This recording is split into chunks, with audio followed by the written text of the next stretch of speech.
আল্লাহ আমাদের মরণটা সহজ করে দিও। মুসলমান বাবারা দিলের কান্ডা লাগায় শোনো। আমার বাবারা, আবার ঈসা ইবনে মরিয়ম আলাইহিস সালামের কাছে আজরাইল চলে আসছে। আজরাইল সালাম দিয়ে বলে, আসসালামু আলাইকুম মরিয়ম। মরিয়ম ডাক দিয়ে বলে, আলাইকুম আসসালাম। কে রে তুমি? বলে, আমি আজরাইল। আজরাইল রে তুমি কেন আসছো? বলে, আপনি আর রূহটা নেওয়ার জন্য আসছি যুবক। আবার বাবারা, কত মানুষ রাস্তা দিয়ে চলে, বাজারে আইছে, লাশ হয়ে বাড়ি গেছে। কত মানুষ বিদেশ থেকে কফিনে করে বাড়ি পাঠানো হয়েছে রে বাবা। ওরে কত মানুষ রাতের অন্ধকারে গমের ঘরে ঘুমায় গেছে, চিরগম ঘুমায় গেছে রে বাবা। কত মানুষ দুনিয়ার মধ্যে নামাজগত অবস্থায় মারা যায়। এই জন্য আমি মরণের দিকে চলে যাবার আলোচনার মূল ধারায় চলে যায় রে মুসলমান, শুনে নাও। এরে মরিয়ম আলাইহিস সালাম ডাকতে বলে, আজরাইল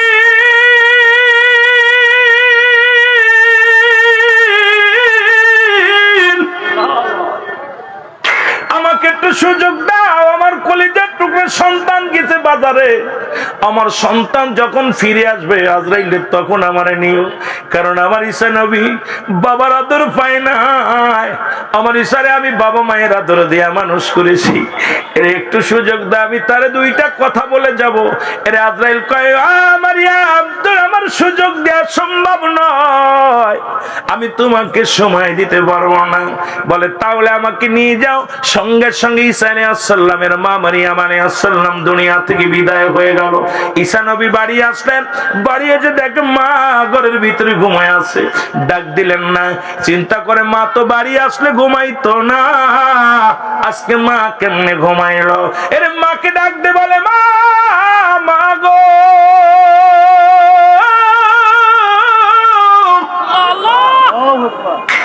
মাকে ডাক দেয়। মা কথা বলে না। যা দেখ মা দুনিয়ার মায়া ছেড়ে চলে গেছে। আল্লাহ আল্লাহ রাব্বুল আলামিনের কাছে ডাক দে, বলে, রব্বে কারীম আমাকে একটু সুযোগ দাও, আমি আমার মায়ের সাথে কথা বলতে চাই। আমি নবী আর আমার মা দুনিয়া থেকে বিদায় হয়ে গেছে। জানতে চাই আমার মায়ের রূহটা আজরাইল কেমনে বাইর করেছে, একটু জানতে চাই। আল্লাহ বলে, জিবরিল রে তাড়াতাড়ি যা। ঈসা নবী ডাকছে, তাড়াতাড়ি যা। চলে আসলেন। আসায়া ডাক দে বলেন, তোমার মারে ডাক দাও। মাকে ডাক দিলেন, মা সঙ্গে সঙ্গে উঠে গেলেন। ঈসা নবীর আল্লাহ পাঠ দিছিলেন মরা মানুষকে যেতে বানানো। এবার মাকে জাগাইলেন। মাকে ডাক দে বলেন, মা আগে বলো গো মা, তোমার মৃত্যু যন্ত্রণা কত কঠিন হয়েছে না সহজ হয়েছে? ঈসা নবীর মা বলে, বাবা রে, মরিয়ম আলাইহিস সালাম কান্দার বলে, বাবা ঈসা রে, আমার মৃত্যুটা আমার মন বলেছে তোরে দুনিয়ায় আনতে যত কষ্ট হয়েছে তার চাইতে কত গুণ বেশি হয়েছে রে বাবা। শুধু তাই না, আমার মন বলে, আমার গায়ের চামড়া রে, জীবিত মানুষের গায়ের চামড়া সিরিয়া দুনিয়া থেকে নিয়ে গেছে। আরে আজরাইল ডাক দে কয়, নবী গো, আপনার মাকে কষ্ট দিই না, আপনার মা শুধু শানের নবী গো।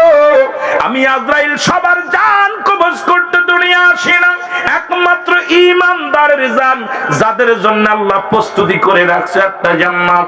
আল্লাহ বলেন, দাতুনিল মুমিনিন, মুমিন মুত্তাকিনদের জন্য প্রস্তুতি আছে একটা জান্নাত। জোরে বলা যাবে না সুবহানাল্লাহ? আর একটু জোরে বলা যাবে না আল্লাহু আকবার? এরে আজরাইল ডাক দে বলে, নবী গো,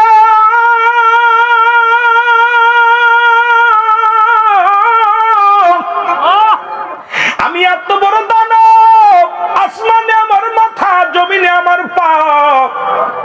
এই জমিনের মধ্যে আমার পা, আসমানে আমার মাথা।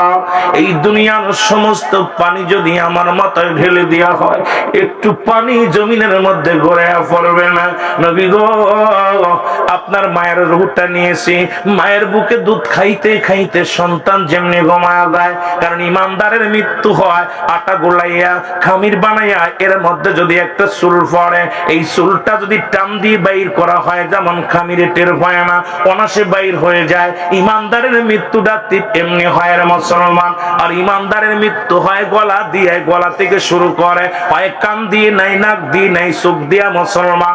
এই আজরাইল আলাইহিস সালাম নাই মুখ দিয়া প্রবেশ করে, আর বেঈমানদের অন্য দেহ পঙ্গ প্রত্যঙ্গ দিয়া প্রবেশ করে, অনেক কষ্ট দিয়া মৃত্যু দেয়। শুনে নাও মুসলমানদের কান্না লাগা শোনো। এবার ঈসা নবীর মা ডাকতে বলে, বাবা মরিয়ম, মরিয়ম ডাকতে বলে, বাবা ঈসা, এই মৃত্যু যদি এত কঠিন হয় রে,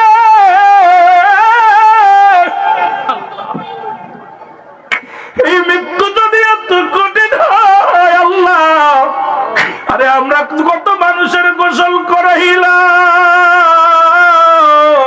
কত মানুষের দাফন করাইলাম, কত মানুষের জানাজা পড়লাম, দেখেছি মৃত্যুর পরে পায়খানা করে দিছে, মৃত্যুর পরে মুসলমান দেখেছি প্রস্রাব করে দিছে, চোখ দুটি বড় বড় হয়ে গেছে, জিহ্বা বাইরে গেছে। ইমাম সাহেব হুজুর এসে চোখটা বন্ধ করতে চায়, বন্ধ হয় না, জিহ্বাটা ভিতরে দিতে চায়, জিহ্বাটা ভিতরে দিতে পারে না, পাটা বেঁধে রাখে সোজা করার জন্য, পাটাও সোজা হয় না। এই কঠিন মৃত্যু আল্লাহ, এত সহজ মৃত্যু যদি এত কঠিন হয় আল্লাহ, তাহলে কঠিন মৃত্যুটা কত কঠিন হবে। জোরে জোরে চিল্লায় বলা যাবে না আল্লাহু আকবার। আমার মরণ আসিবে কখন কেউ তো জানি না।